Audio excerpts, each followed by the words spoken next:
èmi ni artist oní tíátà tó kọ́kọ́ rè ìlú òyìnbó ní tíátà o tó kọ́kọ́ travel out. ilẹ̀ ní àkọ́kọ́ tálàjú Wasiu Ayinde máa kọ́ bá participate nínú fíìmù. bẹ́ẹ̀ ni irú Mr. Latin sìn á ní òun lọ́gàá lóríṣiríṣi ṣùgbọ́n láìyá igwe àti inú sinimá ẹ̀ lọ́lọ́run ti lu aago sọ̀rọ̀ òun táwọn fi mọ òun káàkiri.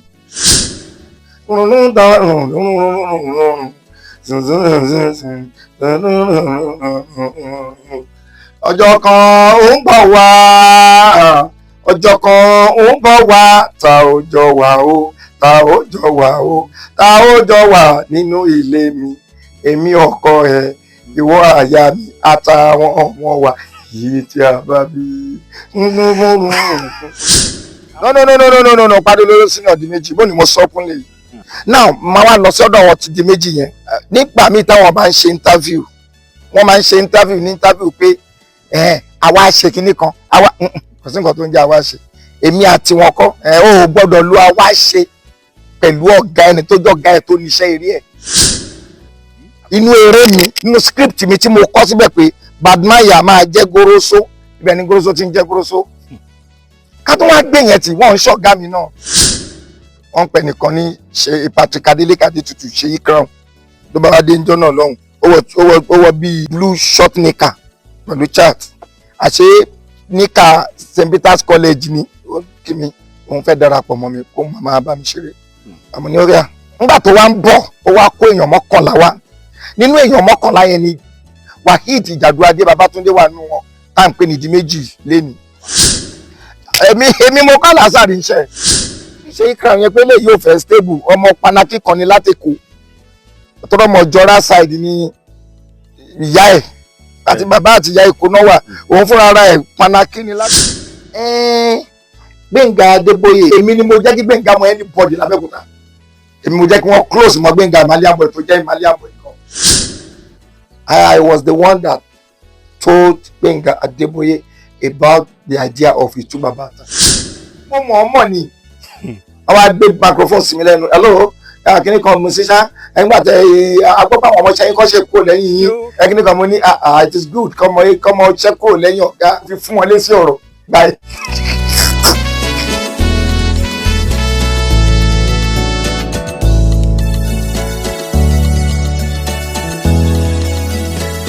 bí ọ̀pọ̀ bá ti rí ojú yẹn wọ́n ti mẹ́ni tá à ń sọ tí n bá ń wo ìtàn ìgbésí ayé mi àlejò tí mo ní yìí wọ́n kó ipa tó pọ̀ ńbẹ̀ iṣẹ́ rédíò níṣẹ́ tí mò ń tà ní Ṣàpọ̀n ìgbà tó yá ni wọ́n sọ pé mo fẹ́ mú ẹ dọ́dọ̀ Gbẹ̀ngà Adébóyè bí mo ṣe dẹni tó mọ Gbẹ̀ngà Adébóyè nìyẹn o ìgbà tí nǹkan wá yí bírí ni mo rò pé kí kó máa ṣiṣẹ́ tíátà àti iṣẹ́ rédíò mo bá kú yà sí ṣiṣẹ́ rédíò gan ìyẹn ni pé nípasẹ̀ ìtọ́ni ọjọ́ yẹn òun ló di ńlá lónìí àlejò ńlá Alhaji Lukman Ẹ̀bùn Olóyèdé Ọláìyá Igwe tíátà tí ò sẹ́ni tó jìnnà sí àlejò wa nínú ọdún tuntun ẹ bá mi kí àwọn olólùfẹ́ yín. mo fi àsìkò yìí kí gbogbo ojú tó ń wò mí atọkùnrin àtobìnrin àtẹni tó nífẹ̀ẹ́ mi àtẹni tó tún nífẹ̀ẹ́ mi bákan náà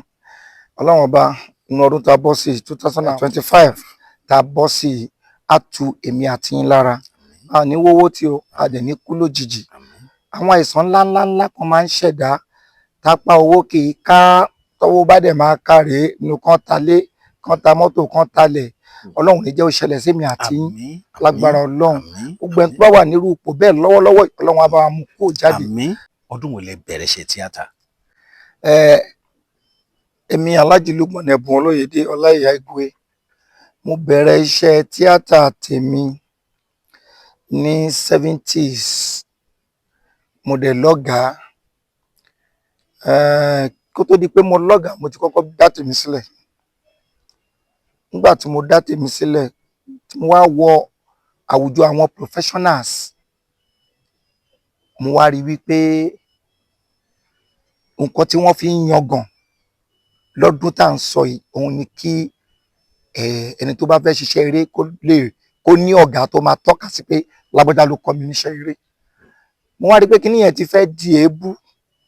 bó tilẹ̀ jẹ́ wípé mi ò tí ì di ọ̀gbagadè tó yìí mo wá padà lọ sọ́dọ̀ ọ̀gá mi Musbau Sodimu torí wípé ohun ìmí náà kí n lè máa tọ́ka sí ọ̀gá Musbau Sodimu yẹn alias Otolo Daddy of Ẹ̀gbá land. Èdè Ẹ̀gbá ni wọ́n fi máa ń ṣe àwàdà tiwọn. Bí ó tẹ̀ jẹ́ pé ọmọ oko ni mí, ọmọ Ẹ̀gbá ni mí original. Mo tún wá kọ́ bí a ṣe ń fi àgbékalẹ̀ fi èdè Ẹ̀gbá gbé àgbékalẹ̀ èdè wọn akọ lọ́dọ̀ tiwọn pẹ̀lú iṣẹ́ eré complete. Mo kọ́ mo mọ̀ mo yege ń bẹ̀ wọ́n dẹ̀ ṣàdúrà fún mi. 79 gangan ni mo dá tèmi sílẹ̀ 1979. 45 years ago. Àdúpẹ́ fọ́lọ́run. Igwe, Musbau Sodimu Otolo Ẹ̀gbá ló wà. Ẹ̀gbá náà wà torótòlò méjì ló wà. Otolo kan kọlà òun kọ́ ni mò ń sọ o. Otolo tó kọlà yẹn ọmọ Ògbómọ̀ṣọ́ ni òun àti ẹ̀gbọ́n mi Àdìó ìyẹn Òjògẹ́ wọ́n jọ ń parapọ̀ ṣeré ńgbà kan. Ọ̀rẹ́ mi ni Otolo tá à ń sọ yìí tó kọlà Baba Dam ọ̀rẹ́ ni wá. Tí tẹ́ ń sọ yìí. Ọ̀gá tèmi tí ó kọ́ mi iṣẹ́ Otolo Daddy Sodimu náà àwọn dẹ̀ ti kú. Àwọn ti kú nísìnyí wọn sí láyé mọ́. Lásìkò tó Otolo Daddy yẹn wà lẹ́gbàá gẹ́gẹ́ bí onítíátà ṣáwọn nìkan ni àbáwọn míì wo ló wà ní set wọn. Àwọn tó jọjọ́ set nígbà náà àwọn pẹ̀lú Kọ́lá Majek of blessed memory àwọn náà ti papòdà. Ẹbọ Ṣóbítàn Bọ̀dálàtí àwọn ṣì wà láyé àwọn dẹ̀ ṣe wà pẹ̀lú ọba Owódé kábíyèsí Kọ́láwọlé Ṣówẹ̀mímọ́ kábíyèsí bàbá gbégbé tẹ́ bá wà o. So wọ́n wà pẹ̀lú wọn tọrọ ọmọ Owódé ní Ẹbọ Ṣóbítàn yẹn ọ̀gá náà jẹ́ sí mi àwọn àtàwọn Otolo yẹn jọ jẹ́ set. Àmọ́ ẹni tó jọ̀gá gbogbo wọn pátápátá káfàtà òun ni Akin Ògúngbè of blessed memory respect. So bàbá Akíntọ́lá Ògúngbè àwọn lọ̀gá gbogbo wọn. Nígbà táwọn èmi náà wá tún di ẹni tó ń yọrí wọn tún wá jẹ́ bàbá fúnrú àwa yìí àwọn náà ti papòdà kọ́lọ́n tẹ́ wọn sáfẹ́fẹ́ rí. Àwọn àgbààgbà yẹn pọ̀ Ògún Onírè yẹn ó dà pa wọn ní bàbá Ṣẹ́gun Ògúngbè Ògún Onírè theatre group. Paragon kan nìyẹn. Àwọn náà ń pè ní Paragon kì í ṣe Paragon Káyọ̀dé Akíndínà o. So àwọn yẹn náà wà ní Abẹ́òkúta tán jọ̀gá. Tí a bá máa sọ ìtàn tíátà Abẹ́òkúta lónìí mi ò lọ́gà mọ́ kò sọ́gà mọ́ fún mi. Nínú gbogbo ní tíátà bẹ́ẹ̀ni mi ò ní mọ́. Bàbá Omilani ṣì wà láyé kọ́lọ́ máa ipa wọn. Àwọn ò bá wa gbé Abẹ́òkúta Ìbàdàn ni wọ́n gbé. Gbàtọ́ dẹ̀ tún padà dé náà wọn ò gbé Abẹ́òkúta. Lẹ́rẹ̀ Àdùbí ni wọ́n fara sí. Ibẹ̀ dẹ̀ rèé gẹ́gẹ́ bí mo ṣe ń gbọ́ àti wo bí ètò ṣe ń lọ àwọn gangan ni wọ́n máa di ọba abẹ. So but lọ́wọ́lọ́wọ́ bí mo ṣe ń bá yín sọ̀rọ̀ yìí mi ò lọ́gàá mọ́ lábẹ́òkúta pé òkè lágbájá báyìí ọ̀gá mi ni ó sì ní ọmọ lábẹ́òkúta kò sí. Nínú ní tíátà. Nínú ní tíátà ò kò sí. Ní ìbẹ̀rẹ̀ pẹ̀pẹ̀ mi ò mẹ́ni tó ń jẹ́ di méjì mi ò mẹ́ni tó ń jẹ́ Ṣèyí Crown. Kódà mi ò tún wá gbúrò wọn pé wọ́n ń ṣeré níbì kan mi ò rí wọn nú iṣẹ́ tíátà ìyẹn di méjì Jàdùadé. Àwọn tí mo rí nínú iṣẹ́ tíátà nígbà náà lọ́hùn mo rí Yẹmí Adégúnjú of blessed memory mo rí Lágídò bí tí mo dẹ̀ ti bá rí wọn tí wọn náà tún yàtọ̀ àwọn ṣì wà ní school. Àwọn méjèèjì jọ wà ní Reverend Kuti àwọn méjèèjì wọ́n wá ṣe kíní eré kan fún NTA Abẹ́òkúta wọ́n pèrè yẹn ní Ààrẹ Àgọ́ Àríkúyẹrí. Taofeek Shina ló play róòlù Lágídò Yẹmí Adégúnjú ìyẹn play róòlù Ààrẹ Àgọ́. So láti bẹ̀ lọ Ọlọ́run gbàdúrà wọn á ní àwọn eléyìí but mi ń wà nígbà yẹn èmi ti jẹ́ bàbá Kóńgò ayé ti mọ̀ mí bàbá Kóńgò mo ti ń jẹ gbogbo ìgbà yẹn mi ò mẹ́ntọ́ ń pè ní Jàdùadé mi ò dẹ̀ mẹ́ntọ́ ń pè ní Ṣèyí Crown mo wá pe Lágídò pé ọmọkùnrin tó rí jáńjálá ní ń wà yìí Lágídò tá a sọ pé ó rí jáńjálá yẹn ó jù mí lọ ṣùgbọ́n bí ọmọ ló ṣe máa pè lọ́dún tá a sọ yìí kò jáńjálá ni náà mo wá pé ó dà ipò gúdù ó máa bọ̀ nu gúrùpù mi ó wá wọ́n pè nìkan ní Parí Olódó. Parí Olódó yẹn ń jẹ́ Ṣọlá Ọlá Onípẹ̀kun. Ibi tí mo ti ń ṣe practice lókè jùbọ nínú agboolé wa ó máa ń yọjú lókè báyìí àṣẹ kò ní ti wá so ó máa ń yọjú ó máa like mi gan ó wá sọ mi pé hello báwo ni onítìátà lèmi náà mo ní wọ yìí àwọn ní kíní ló kọ́ òun níṣẹ́ Bàbá Bọ́sẹ̀ tó máa ń wọ ẹnu Ọbalẹ́ndé theatre group wọ́n á ní àmọ́mọ́ Bàbá Bọ́sẹ̀ náà wọ́n gáwá tí wà ní Ọlọ́run ló train òun pọ́ńdẹ́ good ọ̀yà ẹ̀ máa bọ̀ so but lẹ́ni tí mò ń sọ̀tàn Parí Olódó yẹn mi ò lè bọ́ ta pé mi ni mo kọ́ iṣẹ́ láyé ohun tí ẹ̀dá ò bá ohun tí ò bá ṣẹlẹ̀ sẹ́dá tí ò ṣe pẹ́ dá ló ní credit ẹ̀ má gba credit ó ní credit torí nígbà tá a bá máa gba padà lọ́wọ́ ẹ̀ ò ní jẹ́yàn so èmi kọ́ ni mo kọ́ Parí Olódó iṣẹ́ Lágídò ó ti ń ṣe tíátà gẹ́gẹ́ mo sọ èmi náà kọ́ ni mo kọ́ iṣẹ́ àjọ ọmọ méjì wá bọ̀ mo jẹ́ kó yé wọn pé mi mo ní group mi wá bá mi ni mo dẹ̀ ti ń ṣeré káàkiri kó tó di pé wọ́n wá bá mi ṣùgbọ́n nínú curtain red báyìí tá máa ń ta tá bá fẹ́ ṣe stage show mo kọ Baba Congo and his comedy group including Parí Olódó ẹ wo òyìnbó ọjọ́ náà lọ́hùn Baba Congo and his comedy group including Parí Olódó bí ìtẹ́ ìforúkọ Lágídò yẹn sí so including Parí Olódó yẹn mo mọ̀ differentiate ẹ̀kọ́ lẹ́mọ̀ pé ọmọọṣẹ́ mi kọ́ o bí ìgbà téèyàn wá wo náà pé ókè jẹ́ ká lọ ràn lọ́wọ́ òun náà fúnra rẹ̀ ti ń dára lọ́hùn tẹ́lẹ̀ so kò ń ṣe ọmọọṣẹ́ mi àwájọ bẹ̀rẹ̀ gan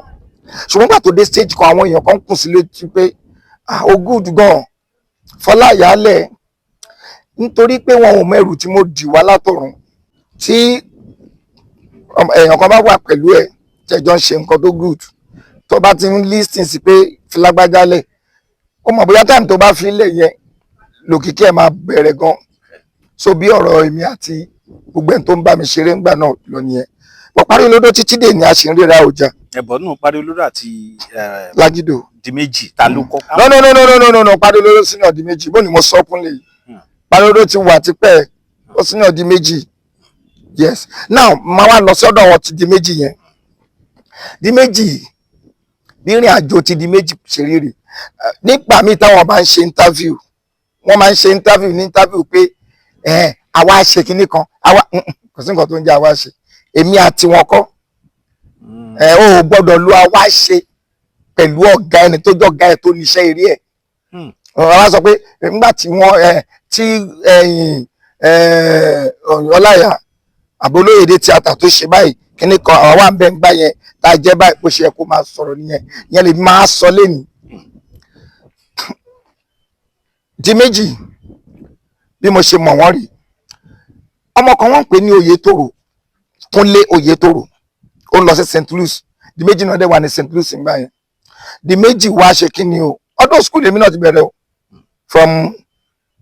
Naharudeen commercial school then when I was in commercial school Naharudeen ti Òkèjéhùn now from there Muslim high school Alábàtà mo ṣe wọ bẹ̀ mo tún ṣe wọ Wàsímì United Comprehensive High School kó tó di pé mo fìdí jálẹ̀ sí Premier Grammar School bẹ́ẹ̀ ni mo ti jáde kí ni mo fẹ́ fàyọ̀ ńbẹ̀ Kúnlé Oyètòrò yẹn wá bá mi ó ní Ọláìyá ìyẹn súnmọ́ mi ìyẹn ń bá mi ṣeré mo dẹ̀ láwọn ọ̀rẹ́ kan tán dẹ̀ mèrè ìṣe o wá bá mi lókè jìgbò wọn á ní ó yá sọ fún mi máa ní kan wá rí ẹ nígbà tí máa rí mo kàn ṣáà rí pé wọ́n pẹ̀ nìkan ní ṣe Patrick Adeleke Adétutù ṣe yí crown ló bá wá dé njọ́ náà lọ́hùn ó wọ bíi blue short knicker pẹ̀lú chat àṣẹ short knicker yẹn àṣẹ knicker St. Peter's College ni ó kí mi àdékẹ́rẹ́ tán ní Ọláìyá ó ní òun fẹ́ darapọ̀ mọ́ mi kó máa bá mi ṣeré àmọ́ ní ọ̀rẹ́ no problem. Ó lóun mọ Mọ́lá sọ. Ohun tó jẹ́ kí n wá accept ẹ̀ ni pé ó lóun náà ti bá Lion Power ọ̀gá wa, Lion Power of blessed memory ọ̀gá wa ni wọ́n wà lẹ́kọ̀ọ́. Òun ti ń bá wọn ṣeré pé fún gbọ́ngbà tó ń kọ́ṣẹ́ eré yẹn lọ́dọ̀ wọn, òun ní senior kan tó ń lè dárúkọ pé Ajírébi. Mo lá Ajírébi, okay, mo ti rántí Ajírébi because Ajírébi gan popular tó yìí nígbà náà lọ́hùn. So ní mo lè béèrè lọ́wọ́ wọn, mo ní okay, ó ti kọ́ṣẹ́ Ìlọrin lẹ́kọ̀ọ́ lóòótọ́, máa bọ̀, àwa jọ ń ṣeré, ó máa ṣe Mọ́lá, èmi máa ṣe bàbá Kóńgò mi náà ni mò ń ṣe. You see, nígbà tó wá ń bọ̀, ó wá kó èèyàn 11 wá. Nínú èèyàn 11 yẹn ni Waheed Ìjàdùadé Babátúndé wà nínú wọn, tá à ń pè ní Ìdíméjì lénìí. Nínú àwọn 11, kí lẹ́yìn Ìdíméjì nìkan, ó mú àlàásàrì lọ́dọ̀ mi. Èmi mo kọ́ àlàásàrì iṣẹ́. Ìṣọ̀lá Dúrójayé. Ìṣọ̀lá Dúrójayé tí ó bá wà ní ọ̀run, ibi tó wà yẹn, gbogbo wa láṣẹ ń lọ ọbẹ̀. Bí èèyàn kan purọ́ ń tọra ẹ̀, ọmọọṣẹ́ tó bá fẹ́ gòkè pẹ̀ gbogbo téèyàn lè sọ pé ọ̀gá mi rè ni Ọlọ́run ṣe fún mi. Ọmọọṣẹ́ tó bá fẹ́ gòkè tí kò gbọdọ̀ deny mi nínú iṣẹ́ yìí ni o. Ẹni ọmọọṣẹ́ tó bá ti ń deny mi nínú iṣẹ́ yìí àti gòkè ẹ̀ máa nira. Kì í sí ṣoògùn, law of karma ni. Kì í sí ṣoògùn, it has been written wípé má deny ọ̀gá ẹ̀, ẹni tó kọ́ ẹ. Ẹ̀rí pọ̀gà tèmi kò lówó lọ́wọ́ tó fi kú, àbẹ̀lọ́hùn ni wọ́n, kọ́lọ́n tí wọ́n sáré fẹ́ rí. Àmín, àmín. Bọ̀ mi ò fi ṣẹ́jú kan, wọn ò sì popular náà lọ rẹ́rẹ́rẹ́, bọ̀ mi ò fi ṣẹ́jú kan deny wọn wípé àwọn kọ́nọ́kọ́ mi ń ṣẹ́. So bóyá yẹn gan lọ́lọ́run ṣe ń gbé mi sókè nídìí iṣẹ́ eré pẹ̀lú ogun lọ́tún ogun lósì. Ọlọ́run ṣe ń fa mi yọ torí wọ́n ní nínú ẹ̀gún ni màdìwó ti ń ṣẹ̀ṣọ́. So ohun tí kò yé àwọn ènìyàn nìyẹn. Ìwà àtẹ̀yàn lè jọjọ́ rẹ̀, ẹ lè jọjọ́ rẹ̀, ọ̀tọ̀ lọ̀rẹ́, ọ̀tọ̀ ni ọ̀gá àtọmọṣẹ́. Ẹ bá jọjọ́ rẹ̀ yẹn ò ní kó dínà yẹn. Àbúrò ẹni ń kọ́ ní iṣẹ́, ká má ṣe wá sọ ọ̀rẹ́, ká má tẹ̀ tún wá sọ pé àtẹ̀tìjábá tún sọ̀rọ̀ èjì gan ẹ̀mí àtújúra wa lọ, ìyẹn tún kọ́. So nǹkan tá a fẹ́ fàyọ̀ ń bẹ ni pé now nígbà tí gbogbo wọn wá dé, mo wá get Ìdíméjì yẹn pé ó good. Mo wá fẹ́ fi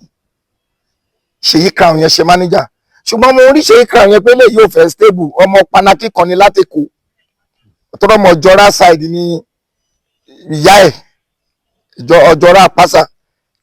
ṣó ti yé yín, àti bàbá àti ìyá Èkó náà wà, òun fúnra ara ẹ̀ panaki ní látẹ̀kọ́. So ẹ bá ṣe mọ̀ọ́bá díẹ̀ lábẹ́òkúta, ó ń tún sálẹ̀ Èkó ẹ̀. Àwa fẹ́ ṣeré kan tó pè ní Ọláìyá, gangan Ọláìyá,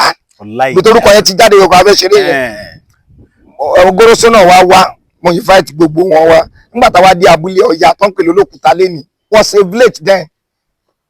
village tí ò sí ilé alámọ̀, abúlé gangan, igbó gbogbo ẹ̀ gbogbo olókùúta, gbogbo ẹnu mo fi sọ. Àwa débẹ̀, àwa fẹ́ ṣe eré tàwí. Mo wá sọ wípé torí pé ẹni tó bá fẹ́ ṣe bọ́ọ̀sì lọ́dún náà, ó láti fárí bí bàbá Àgbákò. Torí bàbá Àgbákò ni #1 badman bọ́ọ̀sì kan, ẹni tó jẹ́ #1 boss Ray Èyíwùnmí ni, but badman bàbá Àgbákò ni. So àwa wò pé bẹ́ẹ̀ tó ta ló fẹ́ ṣe badman yìí o. Wọ́n á ní òkè tó bá jẹ́ bẹ́ẹ̀. Ṣèyí Crown, ọ̀yá bá mi fárun, ó máa fa irun yẹn ni, dẹ́ẹ̀dínrún ẹ̀ ní. Ló bá ní fárun báwo, bó ṣe yarí nìyẹn pé òun lè fárun. Wọ́n dẹ̀ ti kó kámẹ́rà wá, wọ́n ti ṣe gbogbo ẹ̀. Kí ni gbogbo eléyìí tí ìfẹ́ ṣe pẹ̀lú mi? Eré tẹlifíṣàn dẹ̀ ni. Ibẹ̀ ni bàbá Àṣìṣà of blessed memory, Goroso. Yes. Náà ti wá bá mi pé ṣé mo lè bẹ́ẹ̀ fárí, èmi lè bẹ́ẹ̀ ṣe. Bí Goroso ṣe gbogbo ṣe ni ó yẹ bá mi fárí, wọ́n kọ́ bọ́sẹ̀ bẹ́ẹ̀ kan lọ́kọ̀ fa orí wọn ni. Bọ́n ṣe Goroso nìyẹn, bọ́n ṣe ń jẹ́ Goroso nìyẹn láti mọ eré mi. Inú eré yín ni inú eré mi gangan ni Goroso ti ń jẹ́ Goroso. Wọ́n ti kú lẹ́ni, àwọn ọmọ wọn sì wà, kọ́lọ́n jẹ́ káwọn ọmọ náà ṣoríire. Àmín, àmín. Inú eré mi, kì í ṣe inú eré tiwọn o, eré mi wọ́n ti ń jẹ́ Goroso. Nínú script mi tí mo kọ́ síbẹ̀ pé badmaya máa jẹ́ Goroso, ibẹ̀ ni Goroso ti ń jẹ́ Goroso. Ká tó wá gbé yẹn tí wọ́n ń ṣọ̀gá mi náà, wọ́n ti kú, ẹlẹ́dàá wọn dẹ̀ dúró ti wá. because nígbà tí àwọn náà wá láti Èkó, bàbá Òyòyò ẹ̀gbọ́n wọn máa ń ta ẹran fún Erelú ìyàwó bàbá Ògúngbè. Torí bí bàbá Òyòyò wérí àbí tí wọ́n fẹ́ kọ́lé sí ní kìíní, ìyá Erelú gan ń ta oúnjẹ níbẹ̀ níbi tí wọ́n kọ́lé sí ní sáìdì Ojúgbòrò lọ sí ìsàlẹ̀ lọ́hùn. Bẹ́ẹ̀ ni nílùgún side wọ́n wá a máa ń ṣe meeting nílé Akin Ògúngbè àwa àgbààgbà òṣèré but èmi ní ọmọ kékeré theatre among them nígbà yẹn lọ́dún náà lọ́hùn. Tábà wá wà ní sitting room bàbá Ògúngbè tó bá ń ṣe meeting lọ́wọ́, bàbá Ògúngbè ló lórí wa, èmi nìkan ni mo kéré jù tí máa wà ń bẹ̀ tí máa jókòó gẹ́gẹ́ bí theatre leader la máa ń lò theatre leader. Lọ́jọ́ náà lọ́hùn bàbá àṣìṣà ẹ̀rí mi o, Akin Ògúngbè ẹ̀rí mi o, gbogbo yín ẹ̀rí mi, èyí tí n bá fi purọ́ kẹ́lẹ́dà yín fìyà jẹ mí. Agbọ́ gbè kókókókó lẹ́nu ọ̀nà, wọ́n wá níta nìyẹn, wọ́n wá ní Ọláìyá lọ sílẹ̀kùn torí láti Olóyèdé tíátà lọ sílẹ̀kùn torí Olóyèdé tíátà ni mo fi bẹ̀rẹ̀ no bàbá Kóńgò lẹ́yìn bàbá Kóńgò lólóyèdé tíátà mo wá sí lẹ́kùn báyìí mi tí Ọláìyá ń gbà ẹ̀ mo ṣí lẹ́kùn báyìí bàbá àṣìṣà wọ jákẹ́ẹ̀tì ash colour ọba ní yes láti bo wọn látọ̀dọ̀ yẹ Erelú mo wá tilẹ̀kùn padà mo ní òkè dúró bàbá mo wá sọ fún bàbá Ògúngbè ẹ ló sà wọn láti ọ̀dọ̀ yẹ Erelú jẹ́ kó wọlé Erelú ti bá mi sọ̀rọ̀ ẹ̀ òun náà fẹ́ jọ ẹ̀ wá jẹ́ kó wọlé wọn wá sílẹ̀kùn wọn wá wọlé wọn wá béèrè ọ̀rọ̀ lọ́wọ́ wọn wá sọ gbàgbé Erelú wọn wá pé òkè ẹ ṣì dúró ń ta náà àpé ẹ wọlé lẹ́yìn tí wọ́n ló ti sọ pé gbogbo ẹ̀tàn tó wá padà síta tó tilẹ̀kùn wọ́n wá sọ gbogbo ẹ̀ lẹ́yìn tí wọ́n sọ gbogbo ọ̀rọ̀ tán pé ṣé kán gbà àbí kán má gbà ibo ló ti ṣe tíátà rí ibo ló ti ṣe kíní kankan ẹ̀jẹ̀ kan bí léèrè tó bá ti jẹ́ kó ti ṣe rí kíní kan kí má ṣá waste àkókò wọ́n gbà wọ́n wọlé wọ́n ní wẹ́dà làwọn ń ṣe but àwọn ní tẹ̀sí lórí iṣẹ́ tíátà wọ́n dẹ̀ ní òkè wọ́n dẹ̀ gbà wọ́n wọlé so wọ́n jẹ́ Nojim Dean Adéyínká Nojim Adéyínká yẹn Goroso wọ́n jábúrò bàbá Òyòyò láti ìgbà yẹn a máa ń ríra máa ń lọ sọ́dọ̀ wọn níjàyè tó ọmọ Òkè Ìdìbò lèmi Ìjàyè làwọn close yes pọ̀ wọ́n jù mí lọ ẹ̀gbọ́n náà jẹ́ sí mi kọ́nà tẹ́ wọn sáré fẹ́ rí so nígbà tẹ́mi fẹ́ ṣeré tèmi yẹn Ọláìyá àwọn wá ní ọ̀rọ̀ incident pé kí Ṣèyí Crown fárí kó dẹ̀ fárí mo dẹ̀ ń wò ó ràn làwọn dẹ̀ sọ pé àwọn àfárí báwọn ṣe ń jẹ́ Goroso nìyẹn láti inú eré mi náà ti ń jẹ́. So we thank God today we thank God today we thank God lẹ́yìn gbogbo gbà yẹn náà ṣe Goroso gbòòrò àwọn náà nìyẹn wọ́n rẹ̀ sì ṣe gbogbo wọn wá build up lórí Goroso yẹn so ó jẹ́ bí ìyẹn ṣe lọ ti di méjì yẹn nígbà tí wọ́n wá dé mo wá wò pé di méjì ó wà active Waheed wà active máa fi lè ṣe manager ni wọ́n á fi ṣe manager. Waheed wà active máa fi ṣe manager. Wọ́n á fi ṣe manager kò tí bẹ̀rẹ̀ sí jẹ́ di méjì gbà yẹn Waheed Babátúndé ló ń jẹ́ even gan kò tí bẹ̀rẹ̀ sí máa lo Ìjàdù Adé Babátúndé ni mo mọ̀ sí Waheed Babátúndé Abíọ́lájí Babátúndé wọ́n á bẹ̀rẹ̀ wọ́n á fi ṣe torí pé ó wà active mo ti rí pé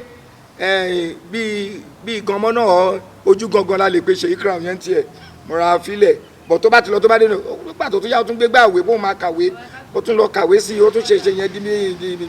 ṣùgbọ́n mo láìkí ẹ̀ gan torí tó bá àánú ẹ̀ ló máa sọ bínú ẹ̀ ṣe rírì bẹ́ẹ̀mi àti Waheed yẹn ṣe bẹ̀rẹ̀ nìyẹn èmi àti Waheed yẹn wá bẹ̀rẹ̀ débi pé a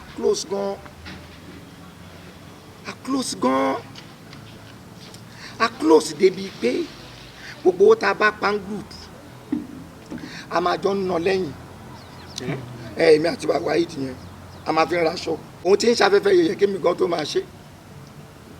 so ó wá but ó máa ń wá fún àwọn tí wọ́n jọ wá látòkè àgòwú bíi Adéríbigbé Sáúbà náà Bóyè àwọn náà tó jọ wá nìyẹn tó náà tó wá nìyẹn gbogbo wọn pọ̀ ṣá gbogbo àwọn tó jọ wá nìyẹn tó pọ̀ bẹ́ẹ̀ láti Òkè Àgòwú Òkè Ìdó tó jọ wá gbogbo wọn pátápátá di méjì yẹn máa ń wá fún wọn ní impression pé bóyá mi ni mò ń ná owó group àwọn tèmi ní ní Òkè-Ìjìgbò náà Káyọ̀dé Amọ́lẹ́gbẹ́ àǹkó Tajudeen gbogbo wọn ń dà mí ọ̀dọ̀ mi náà wà but èmi àtàwọn yẹn lájọ bẹ̀rẹ̀ tíátà ti pẹ́ Tajudeen tó ń ṣe tó jẹ́ bàbá Mọ́gàjì àti Káyọ̀dé Amọ́lẹ́gbẹ́ àti kọ́ńtún wa ó ti di sójà tí wọ́n ń pè yẹn ní Jídé Ṣóhùnmí ọ̀gá àwọn ọlọ́kadà ni mo lè pe Káyọ̀dé Ṣóhùnmí náà ní Abẹ́òkúta lógùn state in general Ṣóhùnmí ìyẹn náà máa ń bá wa ṣe lẹ́ẹ̀kan. ṣùgbọ́n èyí tó ń fi bá wa ṣe ojú bíi 5% lọ kó tó já dànù torí òun ọmọwé alákọ̀wé tó di kọ́ ní ó kàn jọ ọmọlé onífàní alákọ̀wé tó di kọ́ ó kàwé òun dẹ̀ ní ọkàn business ó ní ọkàn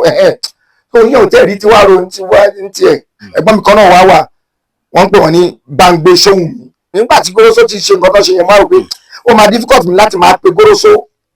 ọ̀gá eléré kan ni wọ́n láti máa pè wọ́n wá sọ́dọ̀ mi wọ́n máa mo kàn train ẹ̀gbọ́n mi yẹn ni wọ́n ń pè wọ́n ní Ìrókò ẹ̀yin ò ní jẹ́ Goroso lọ́tẹ̀ yìí tó jẹ́ Goroso ti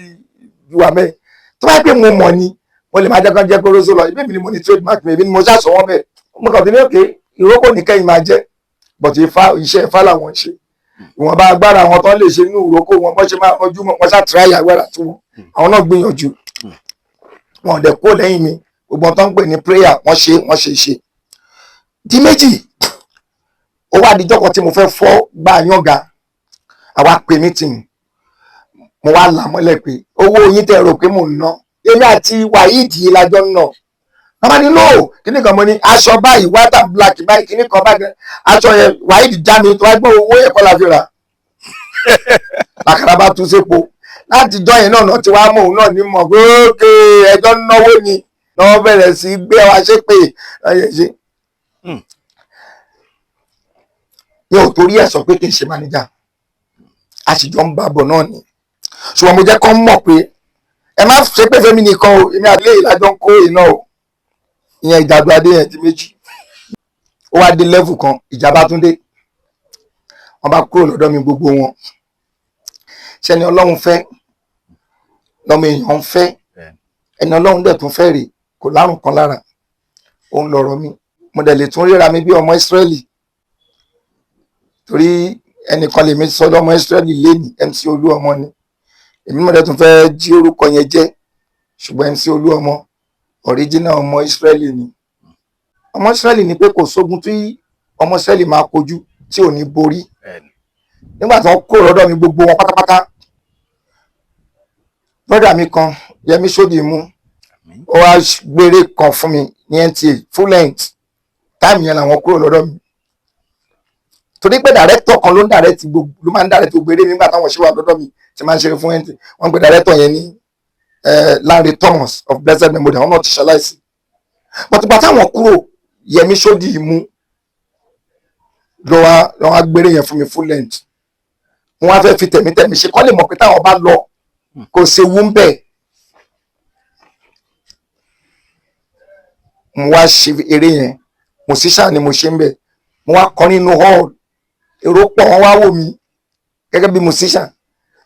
gbàtí máa bọ́ ta kó ń ta mo kọ́ kírètì sí ìkànnì mo mọ̀ ọmọ ni wọ́n wá gbé microphone sí mi lẹ́nu hello kíní kan musician ẹgbà tẹ agbọ́pọ̀ àwọn ọmọọṣẹ́ yín kọ́ ṣe kó lẹ́yìn yín kí ló wá kílẹ̀ rí sí eré ètò ní kíní kan mo ní it is good kọ́mọ ṣẹ́ kó lẹ́yìn ọ̀gá tó rí ẹ̀ bá dẹ̀ pé á dẹ̀ ṣàdúrà pé kọ́lọ́ jẹ́ káwọn náà ṣòro eré ibi tán lọ so kò sí wàhálà tọ́gà tí ò bá ń ṣọ̀lẹ̀ tó jẹ́ gúdúgúdú kò lè túrálẹ̀ tí ò dẹ̀ dalẹ̀ tí ò dẹ̀ ṣèkà dájúdájú Ọlọ́run á wà lẹ́yìn ẹ̀ kíní kan mo fi fún wọn lé sí ọ̀rọ̀ báyìí nígbà tó ń wò wọ́n ní ẹ̀rọ wèrè olùṣàwá ló bú yẹn o you see eré lọ́ọ̀fù lèmi máa ń ṣe mí tẹ́ mo gbé àwàdà tí mo kọ́ lọ́dọ̀ ọ̀gá mi sẹ́gbẹ̀ẹ́ kan láì mọ̀ pọ́ùn ni mo ṣe máa padà bẹ̀rẹ̀ sí lò eré lọ́ọ̀fù torí nǹkan tó yẹ kí n dẹ̀ ṣe eré lọ́ọ̀fù yẹn ni pé mo lọ wo Máramọ̀ ní centenary hall lọ́dún kan Máramọ̀ staged play by Adéyẹmí Afọláyan Adélove tó wá ń tagòjé tó wá ń fún fèrè tí mo wá rí láwọn tán wá ń sọ èmi dẹ̀ rí mo kọlà mo dẹ̀ ugly so ugly mo ugly tèmi ẹ̀ mo á ní òkè pẹ̀lẹ́ tó handsome tó kọlà yìí èmi náà máa ṣerú eré but ìrònú tó bá èmi ni pé mi ò handsome bíi tiẹ̀ mo ní but màá máa gbìyànjú èmi náà ṣá máa fagídí ṣe so ibi tí mo ti grab eré love nìyẹn bẹ́ẹ̀ mi náà ṣe lọ ra flute nìyẹn nítọdún yẹn mo ra flute mo tún wá lọ pé kí Ìṣọ̀lá dúró dáyé yẹn kó mú mi lọ́dọ̀ àǹtí wọn kan ọmọ Òjíǹdó àǹtí yẹn náà Òjíǹdó yẹn jẹ́ eléré sákárà àwọn náà ti kú gbẹ̀tẹ̀ wọ́n ní ọmọ obìnrin kan àǹtí là ń pè wọ́n àǹtí yẹn náà fẹ́ máa ṣeré sákárà ó ń ta gòjé wọn á lọ bá àwa kó ẹjọ́ àwa rò ẹjọ́ adé lọ fún ni mo lọ rò ń bẹ̀ pé ọmọ bàbá kan wà bọ̀dá kan tẹ́ni mo wí mo ní bọ̀dá kan wà wọ́n ń ta gòjé àwọn náà ń kọrin bíi wọ́n fi gòjé yẹn kọrin love kílẹ̀ tí lè ṣèràn mí lọ́wọ́ kémi náà máa ṣerú nǹkan bẹ́ẹ̀ yẹn tó rán kọ́là wọ́n dẹ̀ handsome dáadáa ó wá ní ohun tó fẹ́ ṣe yìí aná ẹ lówó o máa ra gòjé dẹ̀ wọ́n ó dẹ̀ wọ́n ọ̀tọ̀ wọn lójú ẹ̀ máa dẹ̀ mọ́ bí ṣe máa pẹ́ ó dẹ̀ máa sanwó kíkọ́ mo ní gbogbo ẹni máa ṣe bí mo ṣe lọ padà lọ bá wọn nìyẹn wọn bá owó díẹ̀ tí mo fún wọn wọ́n dẹ̀ gbé gòjé fún mi wọ́n fún mi gòjé wọ́n dẹ̀ kọ́ mi mo mọ gòjé ta nìyẹn but mi lè mọ ta dáadáa sí torí wọ́n ní practice make man perfect so mo ṣàbò gòjé mo tún ti lọ ra flute oníke and meanwhile onígi professional one ní adé lọ fún lò èmi ṣàbò onígi lèmi rí mo bẹ̀rẹ̀ sí lò mo mọ gbé ẹ fún mo ṣe bí mo ṣe gbé gbà ká máa kọrin love nìyẹn lọ́dún náà lọ́hùn Waheed yẹn mo ṣe wá láìkí ẹ̀ tó kò ṣe é lé ó ti bá wọn lọ mo sọ fún mi wọ́n ti kó lọ́dọ̀ mi wọ́n ti ṣe interview fún mi nígbà tí mo ṣe àwọn náà bá wò àwọn náà fẹ́ bú mi pa pé kíní kankan àwọn náà bá tún ṣeré wọ́n wá lọ instead irú róòlù tèmi ń play as lover boy wọ́n wá lọ pe Láyé ọmọ bàbá Ògúngbè Láyéwọlá àwọn èèyàn máa ń pè ní Ṣínà but kò orúkọ ẹ̀kọ́ ní Ṣínà inú play àṣírí bàbá àbèjì ló ti jẹ́ Ṣínà but Ọláyíwọlá lórúkọ ẹ̀ Láyé Ògúngbè òun náà ti filẹ̀ ṣàṣọgbọ́ra kọ́ lóhun ó tẹ̀sán ẹ̀fẹ̀ rẹ̀ so wọ́n wá lọ pè pé kó wá play love yẹn pẹ̀lú àwọn òun ló wá bá wọn ṣe kò mú fún mi láti bí síbẹ̀ yẹn kò mú fún mi tọ́lọ́ Ọlọ́run ti bá mú yẹn mọ̀ fèrè fún díẹ̀ kò lè fún tó mi kò dẹ̀ tó mọ́ gòjé ibi tí mo bá dúró dè yẹn nìyẹn pé ìwọ máa pa ẹ́ sáwọn àǹgù kan ìwọ bá wo so all those things but Ṣínà Ògúngbè tá a sọ yìí Láyé ó wá sọ̀m jù mí lọ. bọ́sọ̀ ọmọ gòjé ta tó yìí kò mọ̀ and kò tún lè àti tó mi òun tún máa ń stamara ẹ̀rọ kan máa dẹ̀ èmi Ọlọ́run ò eléwé ọmọ wèrè láti kékeré mi ni acting ṣe máa ń ṣe mí bákan so kí ni mo wá fẹ́ fàyọ̀ ń bẹ̀ ni pé gbogbo kí ni yẹn ṣe lọ lẹ́sẹẹsẹ nìyẹn but nígbà tó wá yá èdè méjì yẹn ó wá lọ síbàdàn lọ kọ́ pààtì ó lọ kọ́ pààtì mọ́tò fẹ́ máa bá wọn ta pààtì mọ́tò mo wá síìkì ó wá gbọ́ pé mo wá síìkì ó wá wò mí lọ hospital bẹ́ẹ̀ ṣe mọ̀ pé ọmọdé náà ni wá pé wèrè yìí jẹ́ lọ wò kó tó kú torí pé àjọṣeré mọ́ yẹn ò ní kí wá lọ nígbà tó wá dé wá bá mi ní ward lókè jìgbò hospital kan wà mẹ́ẹ̀ ó wá bá àwa jọ sọ̀rọ̀ bá tó ṣe jọ padà nìyẹn àwa tún wá jọ ń ṣe ó kọ́ pàtì náà ní Abẹ́òkúta náà bá ṣe jọ padà nìyẹn fúlì àwa jọ ń ṣe ṣùgbọ́n ogún ọmọdé ò lè ṣe fógún ọdún. ẹ fún wa lórin yẹn báyìí ẹ fún wa ń kan náà àwọn orin yẹn ká mú wá sí ìrántí àwọn yẹn. máa kọ́ ti gòjé tí mo kọ nínú Ọláìyá tí mo sọ pé gòròsó fárí nínú ẹ̀ mo jí orin yẹn ni o mo jí orin yẹn ní ọ̀dọ̀ bàbá wa táwọn náà ti papò dáńsìn Fatai Olówó ń yọ tọ́ba ní pé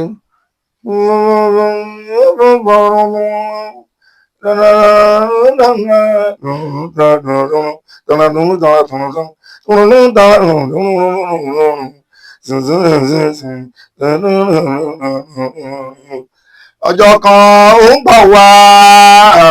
ọjọ́ kan ó ń bọ̀ wá ta ó jọ wà ó ta ó jọ wà ó ta ó jọ wà nínú ilé mi èmi ọkọ ẹ ìwọ àyà mi àtàwọn ọmọ wa yìí tí a bá bí. You see now bí mo ṣe kọ́ tìyẹn nìyẹn nígbà tó wá yá eléwé ilé tún níyàwó tí Ọlọ́run tó tarí sí mi Basirat Yusuf mama Bọ́lá yẹn òun lè wo India lófurufú òun like India bí yàmà but á dè lọ fò gba èmi láyè kí n like India. You see èmi ti rí Adelove bíi Amitabh tèmi, mo ti rí Adelove bíi Dharmendra tèmi, mo ti rí Adelove bíi Shashi Kapoor tọ̀dọ̀ mi.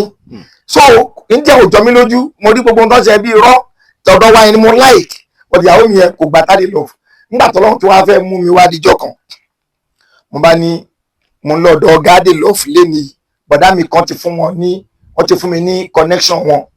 Wọ́n ní bọ̀dá mi wò ní bọ̀dá mi Nuru Areago, àwọn náà ti ṣaláìsí sin wípé àwọn náà máa ń tún Volvo Adelove ṣe, gbogbo mọ́tò tí Adelove ń lò. N bá gbéra odò orílẹ̀ láti lọ bá Adelove. Òjò kan wá ń wọ̀ wíníwíní òjò yẹn ń wọ̀. Mo gbà tí mo lọ mo mú Ìṣọ̀lá dúró jayé dání ìyẹn alásàrì. Mo mú ìyàwó mi yẹn ajẹ́ mẹ́ta ó dibẹ̀. Bàtà wá dọ̀hùn. Ọjà wọlé upstairs báyìí ni a máa ní adúró síta. Nígbà tó yá àwọn àwọ̀ sí wa, òjò sápá wá dáadáa nígbà tá a dókè abúlé sitting room Adelove ní typewriter tá máa ń pàkàpàkà yẹn wọ́n ní lọ́wọ́, bóyá ká ní laptop wà ní bóyá ìlà bàbá wájú wọn, but typewriter oní pàkàpàkà ìlà bá wọ́n mú gòkan sójú wọ́n ń tẹ̀ lóbó ni ọ̀ṣálàáfíà ní because ìgbóná ni wọ́n ọmọ àgbàmú ni wọ́n mọ̀ yẹn sọ̀rọ̀ nìyẹn. Mo ní bá kí wọ́n, mo ní wọ́n gbọ́ láti ibo lábẹ́kúta ni pé ẹ̀gbọ́n mi kan náà ní kí wọ́n yọjú sí ẹ̀gbọ́n ẹ wo, mo ní Nuru Areago mẹkáníìkì, mo ní bẹ́ẹ̀ ni ọmọ èdè Yorùbá yẹn náà fi kì í ṣe mọkálíìkì, mo ní bẹ́ẹ̀ ni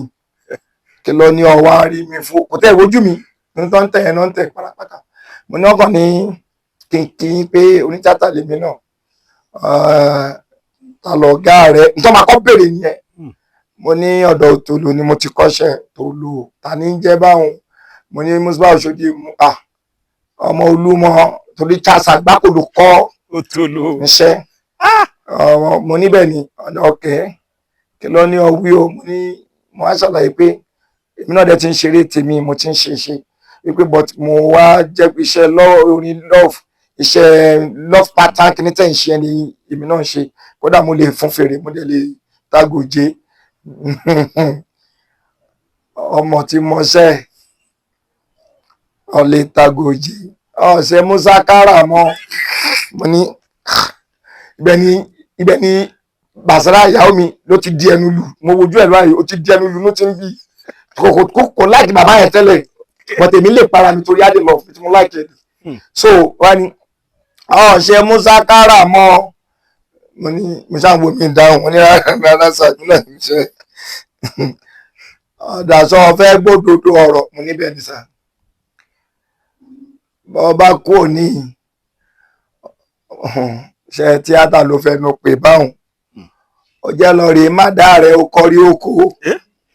Adelove ṣe sọ fún mi nìyẹn, mi nígbàgbé tí máa fi kú. Ó dàbí ọ̀tá mi lọ́jọ́ náà lọ́hùn.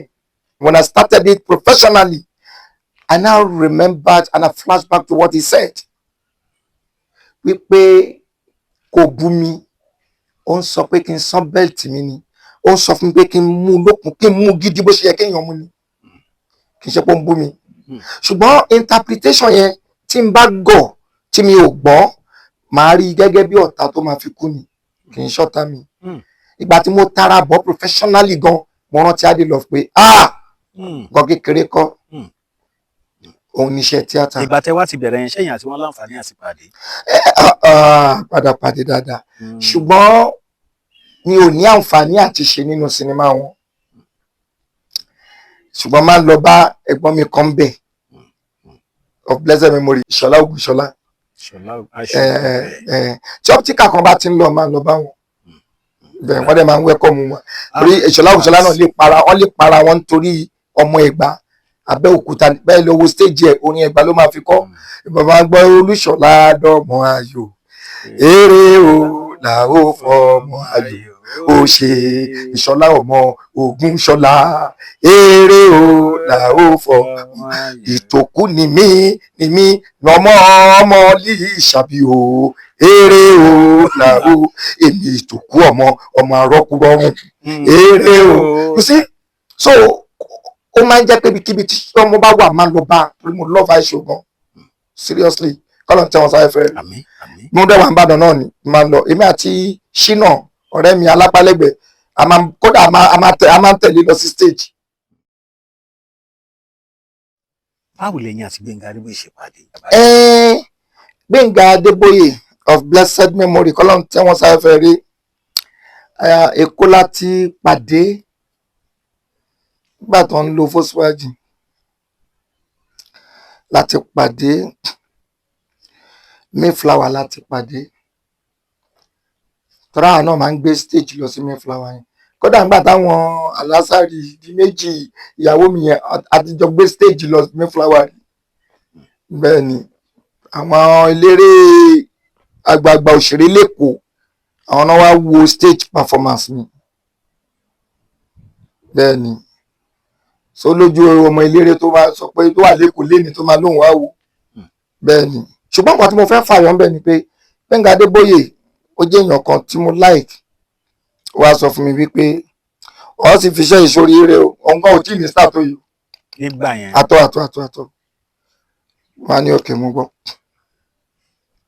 wọn á lọ sí Mẹ́kà mo dé after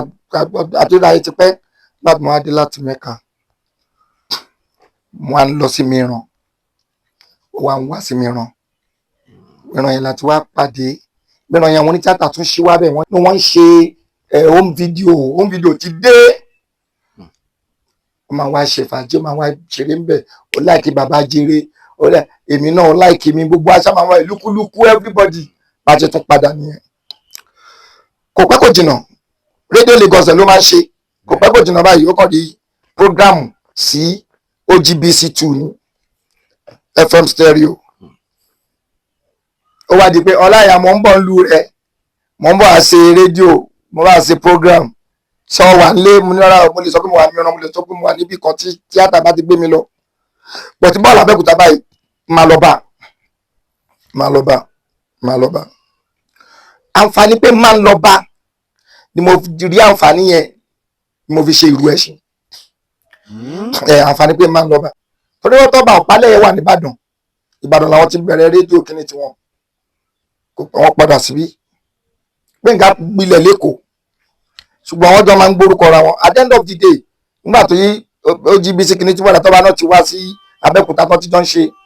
ọ̀ngbèrè wọ́n á sọ̀rọ̀ àwọn dọ̀rẹ́ ṣùgbọ́n lẹ́yìn àwọn tí mo wí yẹn Gòkè Babalọ́lá wọ́n tún jọ ríra wọn ṣùgbọ́n lẹ́yìn yẹn èmi ni mo jẹ́ kí Gbẹ́ngà mọ anybody l'Abẹ́òkúta èmi Ẹ̀bùn Olóyèdè èmi mo jẹ́ kí wọ́n close mọ́ Gbẹ́ngà Ìmàlẹ́ Boy tó jẹ́ Ìmàlẹ́ Boy gan èmi náà ni mo jẹ́ kí Gbẹ́ngà Adébóyè kó mọ̀ ìwọ tó jókòó yìí náà kí ni mo fẹ́ fàyọ́ ń bẹ̀ ni pé òun náà jẹ́ èèyàn sínú ẹ̀ mọ́ tó dẹ̀ da Gbẹ́ngà Adébóyè inú ẹ̀ mọ́ ó dẹ̀ da akọni alágbára dẹ̀ ni ó jẹ́ èèyàn kan tó nífẹ̀ẹ́ mi tó pọ̀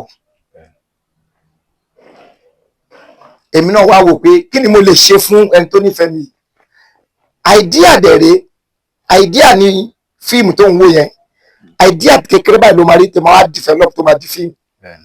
èmi náà wá rí àìdíà kan ní mìíràn ẹni tó ṣẹlẹ̀ sí ó ti kú sí wọ́n ń pè ní Atọ́lágbé tó wà nínú eré tó bá yẹ má lọ bá ṣe Atọ́lì bébí kí ni Atọ́lì ló fẹ́ rẹ́ǹtì ilé ló wá wálé lọ nígbà tó wá dọ̀hùn ló wá rí man kan ó jọ máa Abẹ́òkúta ṣùgbọ́n ó ti ya wèrè sékòó amúgbó ńlá gidi ni igbó gidi la bí ó dẹ̀ láwọn ọmọ ọ̀tá gidi so gbogbo bí bọ̀dá Àtọ́lì bọ̀dá níyì là ń pè wọ́n bọ̀dá Àtọ́lì níyì Atọ́lágbé gbogbo bọ̀dá Àtọ́lì ṣe lọ wálé lọ báyìí ọwọ́ bàbá yẹn ló kó sí ó fẹ́ rẹ́ǹtì ilé ni ìyẹn ò lè iye báyìí ló máa san o ó ní kò sí wàhálà ṣóòyì tí ìbímọ àwọn tí bímọ ó lè gbá lé ń bí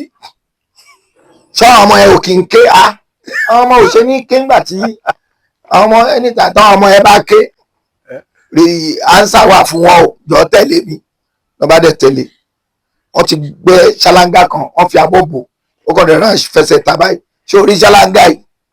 àwọn ọmọ tó bá ké tó ń fi ariwo disturb ní máa rọ́dà síbẹ̀ o ìgbẹ́rùn jẹ èèyàn lọ o so bó ṣe sọ̀rọ̀ yẹn tátọ́lì dé báyọ̀ tọ́lì wá ròyìn fún wa látọ̀ lè ṣe ròyìn fún abáyé àwọn èèyàn rẹ́rìn lọ èmi kàn grab rẹ̀ lọ́jọ́ tí Gbénga Adébóyè wá sábẹ́kúta ó wá bá mi nílé mi ní Ṣàbọ̀ yàrá kan ni mò ń gbé lẹ́yìn Lẹ́ṣí hospital àwa lọ sílé Gbénga Maliaboy ní Omidá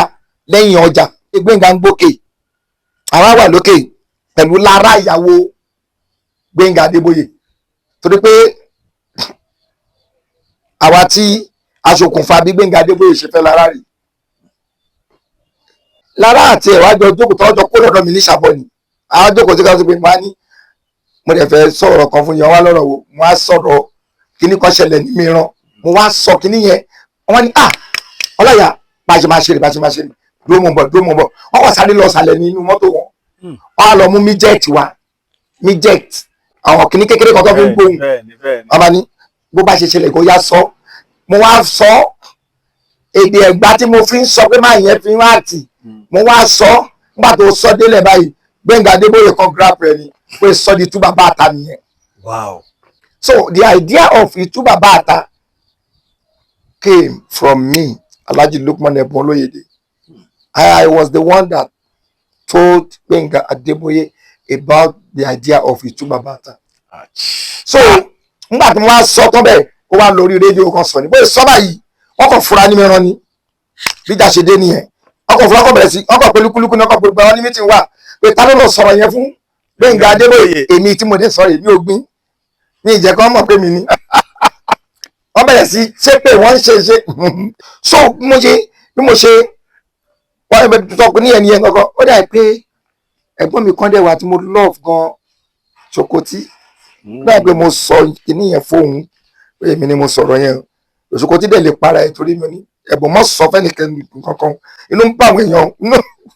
mo ní mo ti gbọ́ ẹ̀bùn pé inú ń bá àwọn èèyàn ọwọ́ sọ pé tó ti Gbénga Adébóyè ìpàdé bí wọ́n máa nà ní mìíràn. bẹ́ẹ̀ ni elégbè tí régbè Gbénga Adébóyè kan ra Mercedes Benz kọ́lọ̀ tí mo wọ̀ yìí gangan ni ó wá gbé wá kí wa ní mìíràn bó ṣe páàkì síwájú Max Hotel tó fẹ́ bẹ́sẹ̀ lẹ́ báyìí lúkúlúkú ni tó bá bọ́lẹ̀ ń bẹ́ o èso sí ọ lẹ́ni Gbénga Adébóyè náà dẹ̀ tún ya wèrè tó ló láyà Gbénga Adébóyè bọ́lẹ̀ straight wọ́n wí fún mi kọ́ olójú mi ni o Gbénga Adébóyè bọ́lẹ̀ báyìí lúkúlúkú ó súnmọ́ ni háyì ó tún ní káwọn ẹlòmíín náà tún wọ́n bẹ̀rẹ̀ sí fọ́dé wọ́n bẹ̀rẹ̀ sí nà wọ́n bẹ̀rẹ̀ sí ó ṣàṣọ́gbó ọnu bẹ́ẹ̀sì ẹ̀ padà ó gbé mọ́tò ẹ̀ kúrò. wọ́n gbá Gbénga Adébóyè létí. èmi ni mo wí bẹ́ẹ̀ fún ẹ tó máa ń ta ló sọ kó lé mi wọ́n gbá létí o. mo dẹ̀ máa ń súnlé wa kan ní Ọmọlé Pasuma ò tí ì gbé bẹ́ẹ̀ ń gbá yẹn òun ò tẹ̀ tí ì dé Ọmọlé. ilé wa yẹn true ọ̀rẹ́ mi kan Ṣọlá Rasak òun ló rẹ́ǹtì lé ń bẹ̀ Ṣọlá Rasak tó rẹ́ǹtì lé ń bẹ̀ yẹn inú ilé tí Ṣọlá ń gbé yẹn òun ni ọ̀gbẹ́ni kan tó ṣaláìsí tó jọmọṣẹ́ mi náà tún ni èmi náà mo train yẹn ṣùgbọ́n tó ń sọ ìtàn míì fáwọn èèyàn òun lè bà inú ilé yẹn ni ẹ̀bà ń gbé Akeem Alamutu of blessed memory ibẹ̀ láti pàdé òun ibẹ̀ ló ti so mọ́ mi pé òun fẹ́ máa kọ́ tíátà lọ́dọ̀ mi. wọ́n dẹ̀ gbà láyè èmi ni mo sọ lẹ́bà kì í ṣe pé ẹ̀bà lórúkọ yà Akeem Alamutu ló ń jẹ́ ẹ̀bà torí pé ó láìkì oúnjẹ ẹlẹ́rìí mi dẹ̀ ni Ṣèyí Crown àti di méjì tó wà l'Amẹ́ríkà ìyẹn Ìjàdù Adétà ń sọ yìí so mo wá wà ń bẹ̀ Gbénga Adébóyè dẹ̀ ń gbé olówó ra kò jìnnà olówó ra ìṣẹ́rí olówó ra sí Bágà sí Ọmọlé line kan náà ni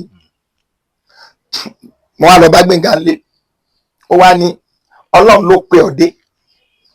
fi mi ránlẹ̀ o kó ń bẹ kíá mo ní ṣé ò sí kó mẹ́ran ẹnìkan dẹ̀ wà ní mẹ́ran yẹn tó mo láìkì gan tó náà láìkì mi tó ẹgbẹ́ tí ó bá sówó lọ́ mi òun ló máa fún mi lówó òun lálápin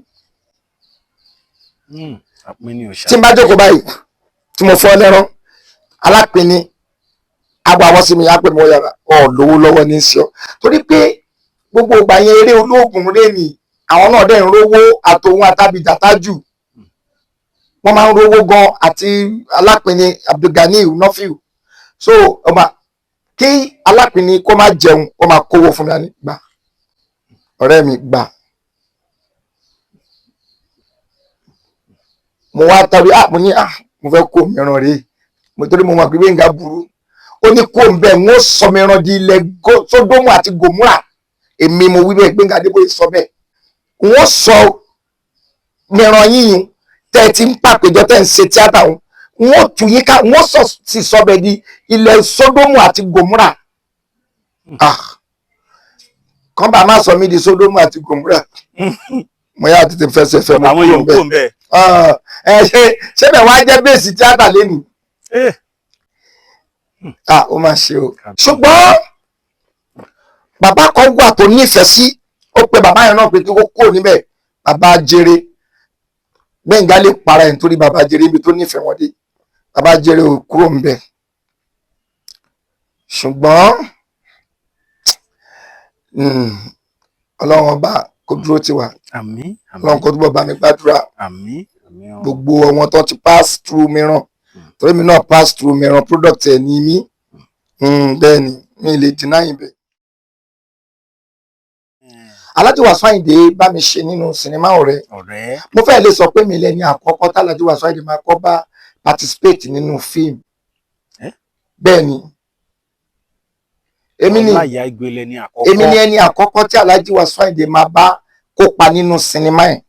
ìgbà tí Alhaji Wasiu Ayinde máa kópa padà náà ṣe ìyàwó Alhaji yẹn dẹ̀ jẹ́ one of the biggest film látọwọ́ ẹ̀gbọ́n mi Túndé Dúdú production wọ́n wà lamẹ́ríkà sí but pé Alhaji Ayinde Wasiu Ayinde máa kópa nínú Yorùbá fíìmù àgbéléwò èmi náà kọ́kọ́ bá ṣe Alhaji Wasiu Ayinde láìkì mi tó pọ̀ èmi náà dẹ̀ nífẹ̀ẹ́ wọn àwọn èèyàn máa ń sọ pé mo jọ wọn èmi náà dẹ̀ máa ń ríra mi rí pé mo jọ wọn but ìlà yìí máa ń jẹ́ distraction pé ta ló jọ ṣé n tó jọ kọlà ni ìyẹn bẹ́ẹ̀ ìkejì olóòjọ Wasiu ṣé olówó tó bí Wasiu ni ó di méjì olóòjọ Wasiu ṣé gbajúmọ̀ tó Wasiu ó di mẹ́ta èmi náà wá kó gbogbo ẹ̀sẹ̀ gbẹ̀ kan pé òkè tẹ bá ní ìjọ Wasiu ó dà mo jọra mi náà Alhaji Wasiu Ayinde mo nífẹ̀ẹ́ wọn débi pé really one ọmọ mi torí ẹ̀ mo ṣe sọ ní Ridwan Abiodun Ayinde Olóyèdé torí Alhaji Wasiu Ayinde ni mo ṣe sọ Ayinde yẹn mo nífẹ̀ẹ́ Alhaji tó pọ̀ but Alhaji ó jẹ́ni tó máa nífẹ̀ẹ́ èèyàn ṣùgbọ́n tó wà bẹ́ẹ̀ ni pé Alhaji Ayinde ò kì í ṣe ẹni tó kàn rò pé mo ti nífẹ̀ẹ́ wọn jẹ́ nǹkan báwọn lọ́la is a disciplined person and policy person policy making person ni Wasiu principal person dẹ̀ tún ni so o gbọ́dọ̀ study ẹ̀kọ́ tó bá ṣe tó o bá study Alhaji Wasiu Ayinde dáadáa kó o mọ̀ o máa mú lọ́tà lójoojúmọ́ ni kí lẹ́ ń ṣọ̀tá ẹ̀ tí o bá gbọ́ táwọn ẹlòmíín bá sọ̀rọ̀ Alhaji Wasiu Ayinde báyìí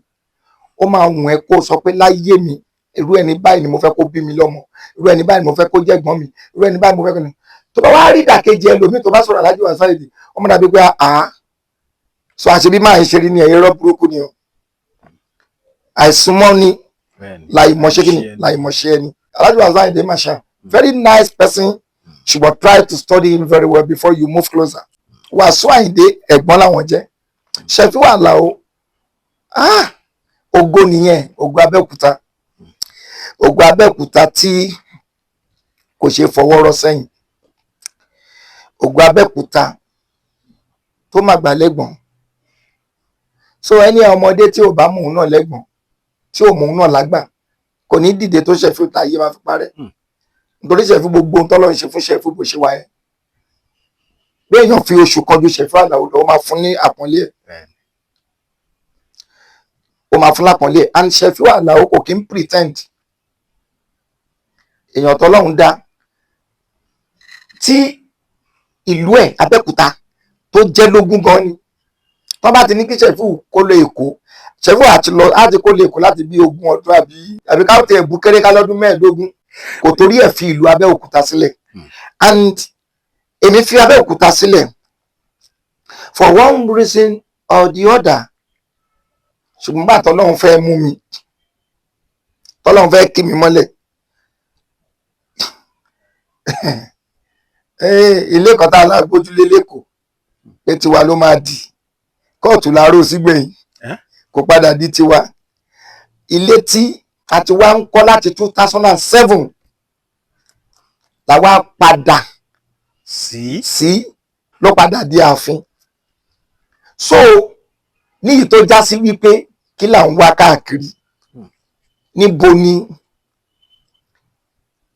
àtẹ̀dó sí tá ò jẹ́ èèyàn. Alhaji Wasiu Ayinde Marshal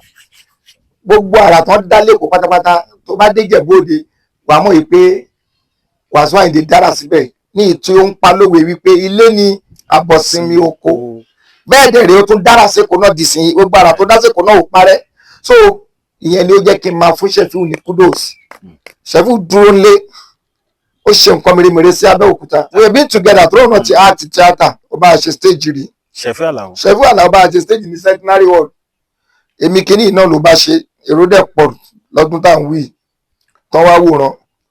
Àwọn fans tèmi sùn lọ bíbá, àwọn fans tiẹ̀ wọ́n lọ dànù bí omi òkun.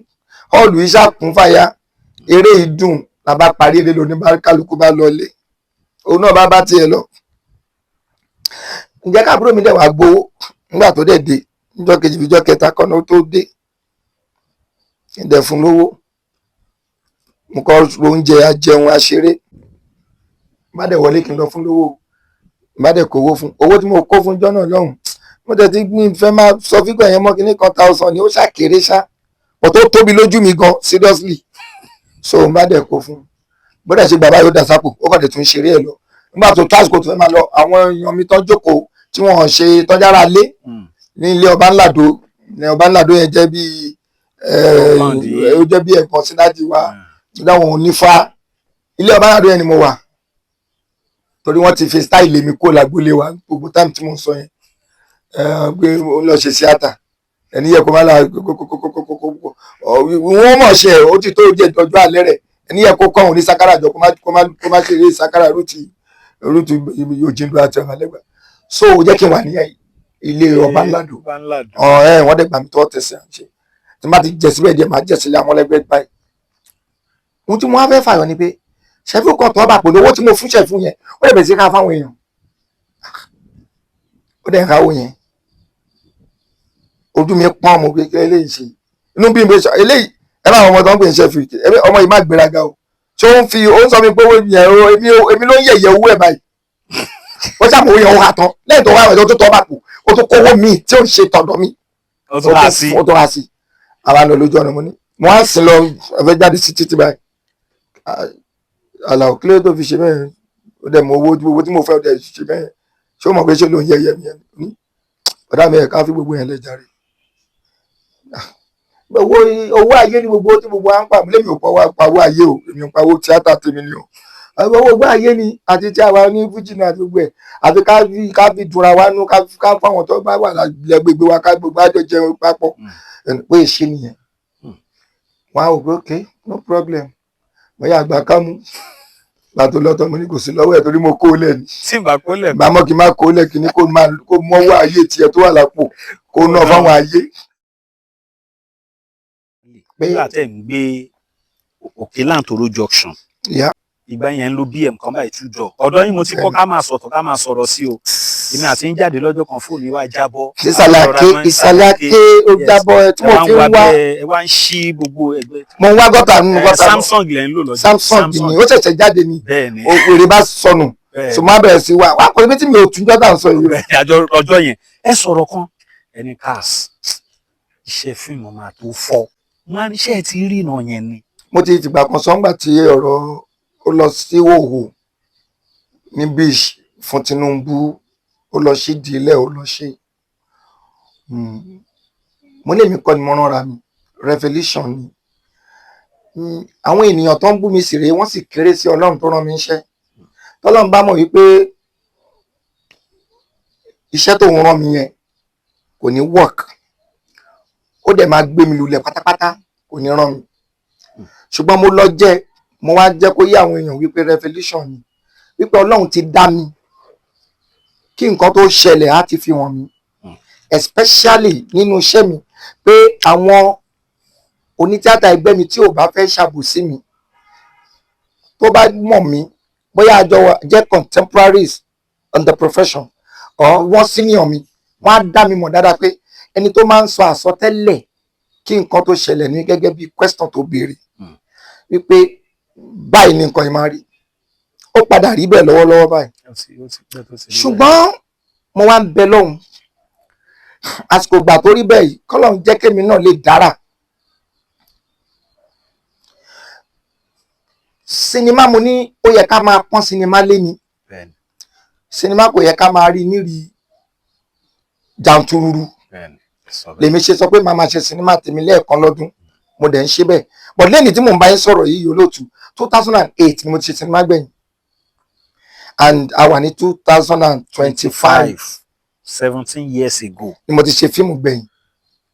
but mo dẹ̀ máa ṣe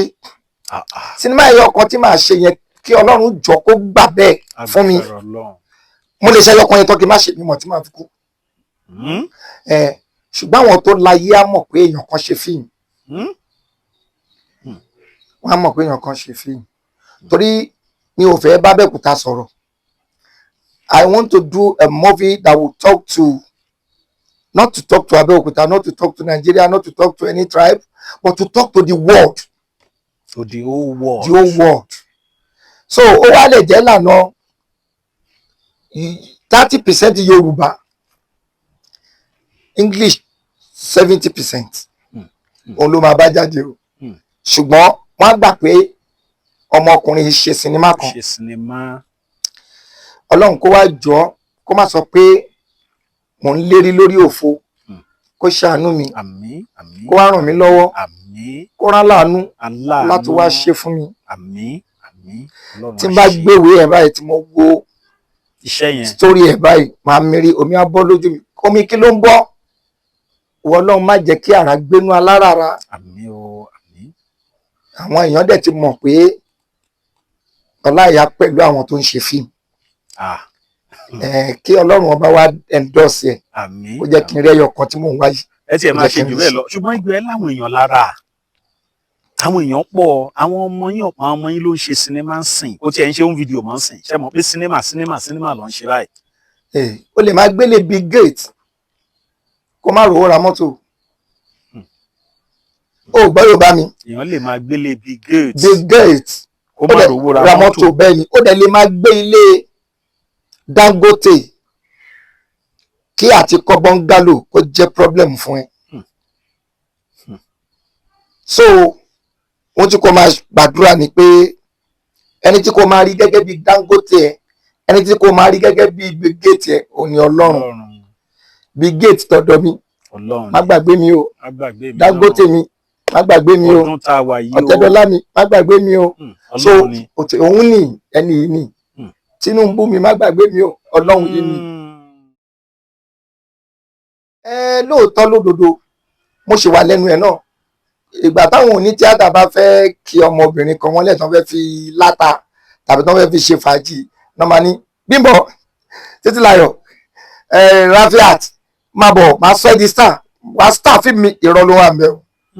kò sí eléré kan tó lè sọ ẹnikẹ́ni di star ẹni tó ń sọ̀yàn di star rí èmi náà tí mo jókòó yìí Ọláìyá Igwe mo ṣe jẹ́ gbàgbà òṣèré ni mí o ní ká pè mí ọmọ ọmọdé òṣèré ni mí o èmi gan ò lágbára àti sọ ẹnikẹ́ni di star Ọlọ́run ló ń sọ ẹ̀dá di star ṣùgbọ́n o kò ní sọ̀kalẹ̀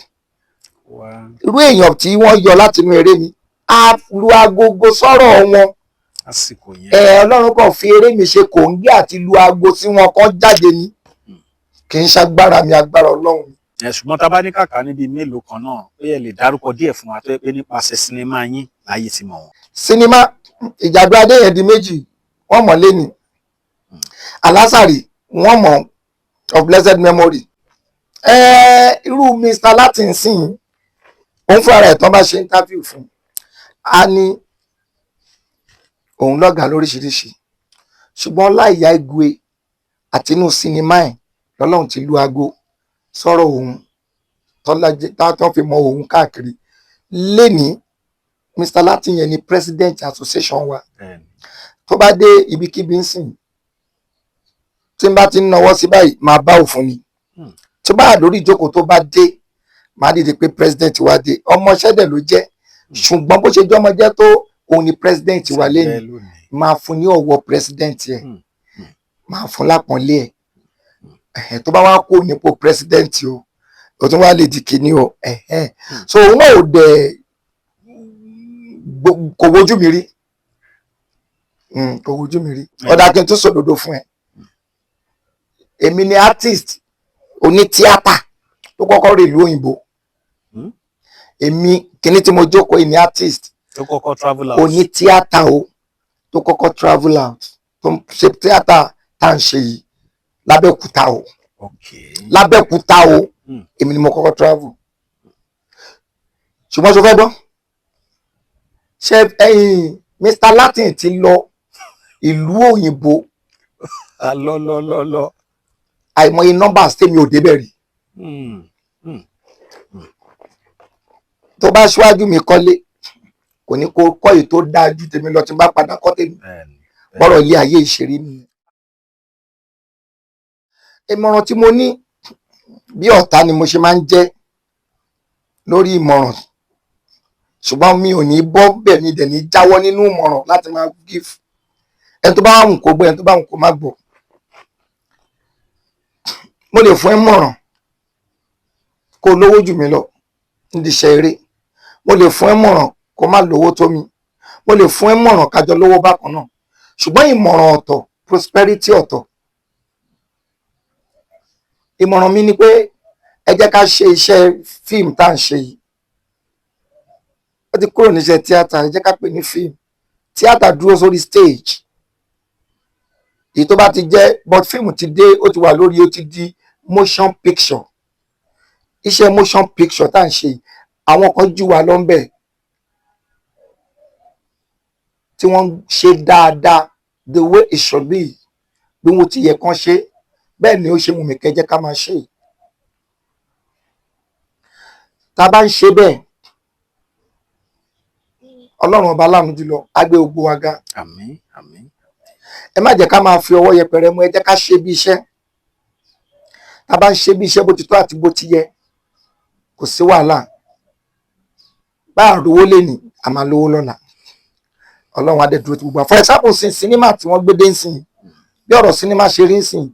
ó ṣe wù mí kó rí nìyẹn ẹyọ kan tí ó kàn wù mí kó rí bẹ́ẹ̀ ni pé ká máa wá sọ wípé actor báyìí ni kò lò actress báyìí ni kò lò ìyẹn ò fi taratara wà ókè púpọ̀ ẹ jẹ́ kí script wa kó máa béèrè fún artist fúnra script yẹn ẹ jẹ́ kí script yẹn béèrè tí script yẹn bá ti wá béèrè tán wípé àwọn tí wọ́n bá character kankan lọ rí ká wá padà sí àwọn artist wo ni wọ́n lè ta fíìmù yìí ká wá ẹ̀ṣẹ̀ wá wo àwọn yẹn gbé wọlé àwọn yẹn dandan kọ́ ni kí wọ́n wá play role tí wọ́n ò lè play torí pé wọ́n fẹ́ wá bá wa afẹ́ fi wọ́n tajà afẹ́ fi Ọláìyá Igwe tajà a lè fẹ́ lo followers Ọláìyá Igwe ẹ jẹ́ kó ṣe gbá ẹ má fi Ọláìyá Igwe sí wrong road tí kò ní lè ṣe nítorí pé a fẹ́ fi àwọn followers ẹ̀ kan wá wo fíìmù ẹ fi igi tó tọ́ síná ẹ fi igi tó tọ́ sínú ihò tó tọ́ ẹ jẹ́ kíka ìfúngbẹ́ lomi ò popular rárá ó wà lóṣogbo ó wà nìbàdàn ó wà Badagry ó wà lẹ́nìwíà ó wà ní òyìnbó tẹ́mọ̀ pé lágbájá yìí òun ni òun ló fit in sí róòlù yìí ẹ fi wọ́n sí ẹ jẹ́ kí ẹ satisfy script yẹn náà kẹwàá jókòó pé yes who are the people that we can use as commercials ẹ wá ṣẹ̀ṣẹ̀ wá fáwọn yẹn sí kódà àwọn yẹn gan ó lè jáwọn lè máa kó sínú pósítà so that àwọn tó wá wo fíìmù yẹn bá wọnú hall script yẹn á satisfy wọn á pọ́n wọn lé script yẹn á tẹ́ wọn lọ́rùn wá gbádùn ẹ ti fi àwọn tí ẹ fẹ́ lo followers ẹ ti fi wọ́n invite èrò wá wò àwọn èrò tẹ́lẹ̀ wá wò yẹn ẹ ní disappoint wọn látara production yẹn wá wò wọn á ti rí pé production yéé eléyìí le jù kì í ṣe pé kẹ́ wá lọ fi àwọn oní followers tí wọn ò lè play role yẹn. Ẹgbẹ́ Yorùbá mi sọ pé táwọn mèrè ṣe o, anybody tó bá ní a particular role mi wà tọ́láyà ò ní lè ṣe. Ẹ má torí pé ojú ọláyà ẹ̀dẹ̀ fẹ́ lu followers ẹ máa wá fún ní role yẹn, ó máa wrong, ẹ ti dorí eré yẹn kodò nìyẹn. But ẹ̀wọ̀n tí ẹ bá mọ̀ pé yes òun báyìí ló lè ṣe òní kẹfì síbẹ̀, tó gba àwọn tẹ fẹ́ fi ṣe commercial artist yẹn wọ́n máa wà nínú fíìmù yẹn, wọ́n gbọ́dọ̀ máa fi sí poster, kò sí nǹkan tó bá dì bẹ́ẹ̀. Àwọn kan ní kò sí rò tí good actor lè play. Ó ṣeé ṣe kó wà, mo lè play to the extent of 50%, mo lè play to the extent of 60%, bẹ́ẹ̀ náà ló máa rí actor mi tó máa lè play of 70 or 80%. Kò sí road náà 80% in all roads. Bàbá Ìyábọ̀ ó ṣe wà ní category ni, ó bá dójú ṣúṣú fòrọ̀ máa ń là ní, nígbà tá a bá dórí field la máa mọ good player.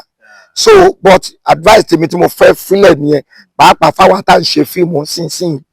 wípé gbogbo àwọn tó ní followers yẹn pátá followers wọn ò ní dínkù, á gbọ́ máa increase sí ni, but ẹ já make use of them dáadáa. So kì í ṣe pé tó bá ti di ọ̀rọ̀ sinimá ẹ fi igi tó tọ́ síná, ẹ fi igi tó tọ́ ẹ fi síbẹ̀,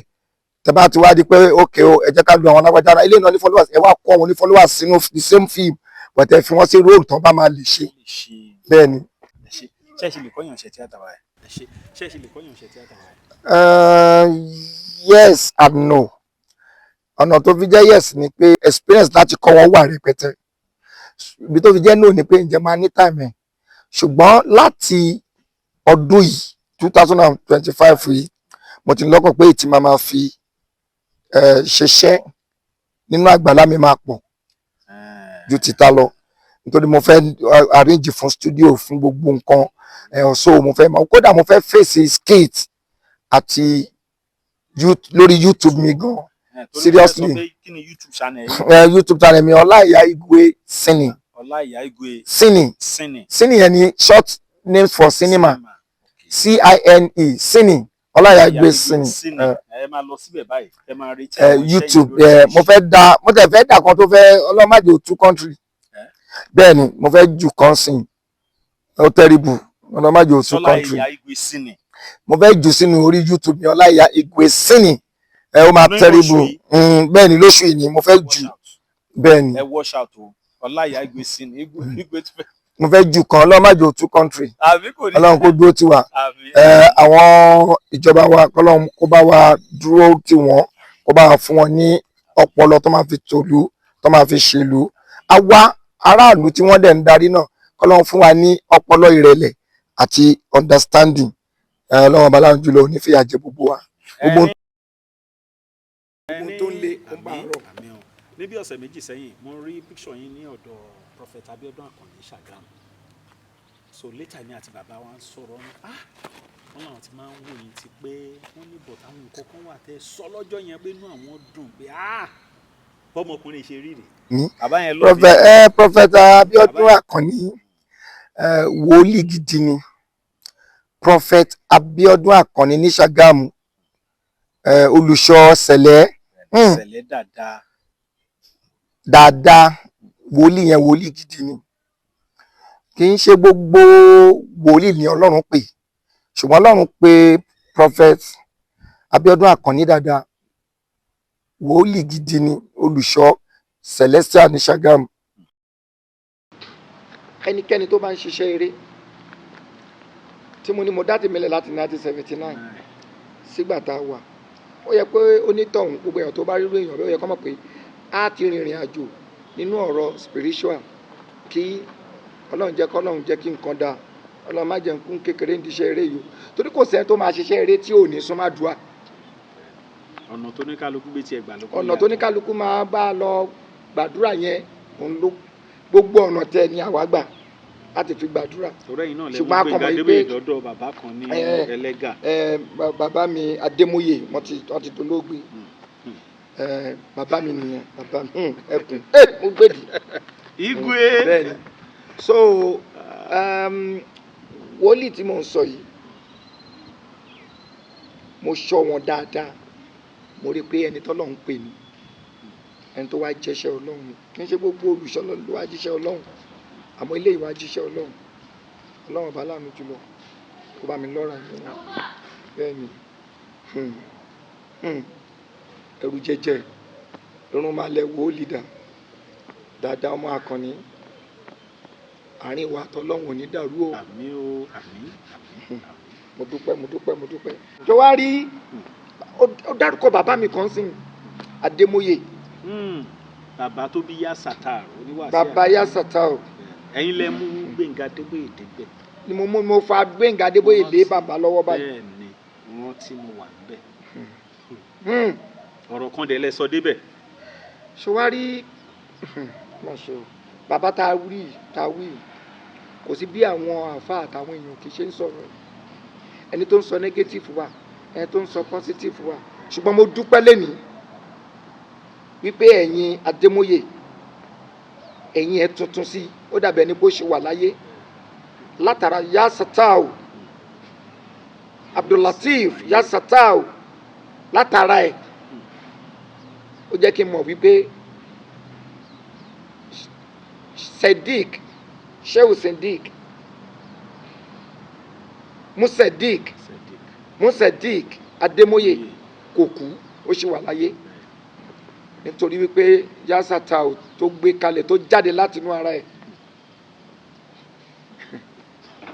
torí n bá tún pẹ̀lú olú ọmọ lè rè pé ṣé ó ń ṣe ẹni URT ni olú ọmọ ńlá ni kí n fi ńlá parí tiẹ̀ olú ọmọ ńlá ọmọ alálùbáríkà ńlá ni kọ́lọ́ má jẹ́ oré dànù. àmín wọ́n ti wà ní kọ́lọ́ má jẹ́ oré dànù. àmín kọ́lọ́ má jẹ́ oré dànù. àmín Yá Sàtàr oníwàásù àgbáyé. olú ọmọ ńlá gidi ni àáfà ńlá ni ó kéré àbúrò ló jẹ́ sírú èmi ṣùgbọ́n bàbá mi ni nídàkejì kọ́lọ́ má jẹ́ ó kúkú òjijì kọ́lọ́ má bá mi dúró tì í gbogbo ọmọ tó ń ṣe tíátà nílùú Abẹ́òkúta pátá ni mo nífẹ̀ẹ́ mo kàn ní special ni gbogbo ọmọ tó ń ṣe iṣẹ́ tíátà báyìí lábẹ́òkúta gbogbo wọn pátá ni mo nífẹ̀ẹ́ sí kọ́lọ́ bá mi dúró tì wọ́n kẹ́nikẹ́ni ni wọ́n má kúkú òjijì especially ẹni tí kì bá ń ríra ẹ̀ nínú wọn àpóyá ni olóòtú gbọ́rọ̀ mi bí mo rí ara ẹ̀ nínú wọn mo tún wá nífẹ̀ẹ́ jù bẹ́ẹ̀ ni jù ti wọ̀ ẹni tí ó bá ń ṣe tíátà nílùú Abẹ́òkúta àtọmọdé àtàgbà àtọkùnrin àtobìnrin gbogbo wọn pátá ni mo nífẹ̀ẹ́ sí Ọlọ́run adé bá mi gbé gbogbo wọn ga especially ẹni tí kì bá ń ríra ẹ̀ nínú wọn. Igwe, thank you very much sir. 2025 ọdún ayọ̀ ló máa jẹ́ fún wa. Ọlọ́run á tún wá bless ẹ òkè á tún wá endorse gbogbo tó bá ń dáwọ́lé ó ní ṣètò kan kókùtà òkè báyìí ló máa lọ gbogbo ojú tó ń wò wá ẹ ṣe púpọ̀ Ọlọ́run bá láàánú jùlọ ò ní jẹ́ kí n ṣẹ̀yìn Ọlọ́run ò ní jẹ́ kí n ṣẹ̀yìn Ọlọ́run ò ní jẹ́ n ṣẹ̀yìn láì sẹ́yìn kò sẹ́nikẹ́ni kò sẹ́mi kò sóhun náà ẹ̀yin ni owó ọlá fọkànbalẹ̀ mi gígùn Ọlọ́run á bá mi dàlú yìí àríbẹ̀ àṣẹbẹ̀. adẹ̀lẹ̀ ráwọn kan tó wò wá ń sìn náà tán ní fíìmù tó ló fẹ́ ṣe yan Ọláìyá àwọn èèyàn sponsor àwọn èèyàn ṣé tó bá rí bíi 500 million ṣé máa ṣe. tí n bá fi lè rí lẹ́sẹ̀kẹsẹ̀ ó ti di ṣíṣe torí wípé iṣẹ́ sinimá tiẹ̀ ti wá dọbẹ̀ ok ẹ wọ ọmọ mi kan Fúnkẹ́ Akíndélé Jennifer kọ́lọ́n jẹ́ kó máa ga sí i lọ́jọ́ tí mo gbọ́ pé ó ti wọ 1 billion nínú ká show sinimá mo bọ́ sí kọ̀rọ̀ mo ṣàdúrà fún òun kọ́ ló ní iyì ẹ̀ àwa tá à ń ṣe fíìmù lájọ ní iyì ẹ̀ nítorí wípé òun ló ṣe jáde òun ló ní owó ẹ̀ o ṣùgbọ́n gbogbo wa lájọ ní iyì ẹ̀ tó bá ṣe fíìmù jáde tó kùtà àtúnjọ ní òkúta yẹn ni ṣùgbọ́n torí pé ó ti ní iyì yẹn àfikún náà máa ga sókè gbogbo ẹni tó bá celebrate pẹ̀lú ẹ̀ pátápátá ọjọ́ máa lọ òkè ni ṣùgbọ́n ìjẹ́ ìbẹ́ èèyàn kówó lẹ̀ fi ṣe fíìmù sìn ìyá ńlá ìyàwó ló máa rí sinimá tiẹ̀ ń pa kínní kan owó ni bẹ́ẹ̀ ni kó a jẹ́ good film. bẹ́ẹ̀ ni good film. kábíyèsí ọlọ́wọ́ tí story dẹ̀ wà ńlẹ̀. èwe tí àwọn bá tẹ̀ tí ní good film òun àtàwọn Netflix náà jọ máa kọ́kọ́ ṣe meeting kó tó lọ oko kó tó lọ sí location rárá so nǹkan á ti mọ̀ pé fíìmù ti wọlé nígbà tí Netflix bá ti ka gbogbo òfin fún òfin wárí tẹ bá fẹ́ ká gba fíìmù yìí lọ́wọ́ yín nígbà tó bá dẹ̀ ti lè tẹ̀ lófin yẹn kó sọ̀rọ̀ mọ́. inú ọdún ìlọ́lọ́ máa ṣe lágbára Ọlọ́run ẹ ṣe gan Igwe o mo appreciate it. ìròyìn ayọ̀ rèé fún gbogbo ẹni tó wà ní London àtàgbègbè ẹ̀. Arahim Afro-Caribbean Cash and Carry, import and export of African foods, also help to pay school fee in UK for Nigeria with money transfer to UK and back to Nigeria. Arahim Afro-Caribbean Cash and Carry wà ní Graham Excess RM 139YS Up Minister Road, South Graham, London. gbogbo èyí tẹ́ wà ní London pátá ó yá ẹnì ṣólọ́dọ̀ Arahim Afro-Caribbean Cash and Carry. ibẹ̀ gangan ìfọ̀kànbalẹ̀ wà.